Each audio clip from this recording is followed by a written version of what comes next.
A woman petitioning for an independent inquiry into the way the government sanctions people on benefits has gained over 70,000 supporters in a week.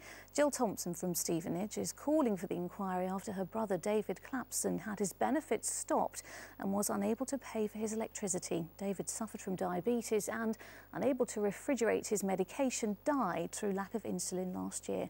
Elodie Harper reports. Jill Thompson is grieving the loss of her brother, David Clapson, a loss made all the harder because of how he died.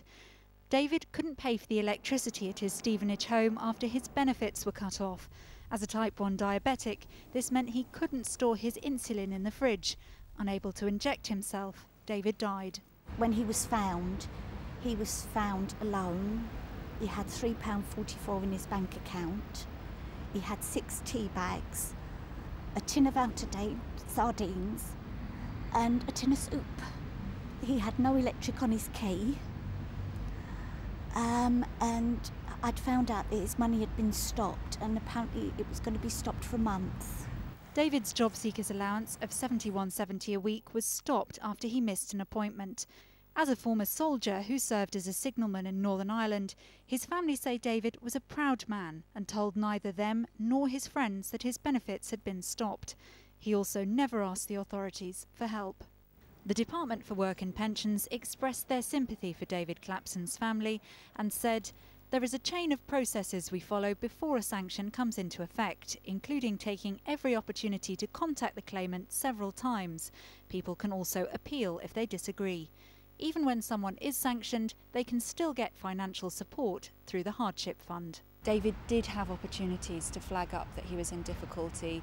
He could have appealed against this sanction. He could have said, "I'm not coping," and he didn't. Ultimately, there's only so much the authorities can do if somebody doesn't tell them they need help. I think the answer to your question, what you said, could have, he could not have. David could not. He needed professional support. He wasn't that way inclined to speak up. He was a vulnerable person. He needed to be referred to other institutes that really could support him. Jill and Mike believe the fact that David missed a number of meetings with the authorities, including medical appointments, should have alerted someone to the fact that he was unable to care for himself. Jill has launched a petition for an independent inquiry to be held into the benefits sanction system. It gained over 40,000 signatures in its first 2 days. I've been asked if I'm angry. I am in a way, but I'm also very sad, and all I want is no one else to die. That's all I'm asking for. Jill says she's not blaming any one individual over her brother's death, but is still haunted by questions over whether more could have been done to save him. Elodie Harper, ITV News. The family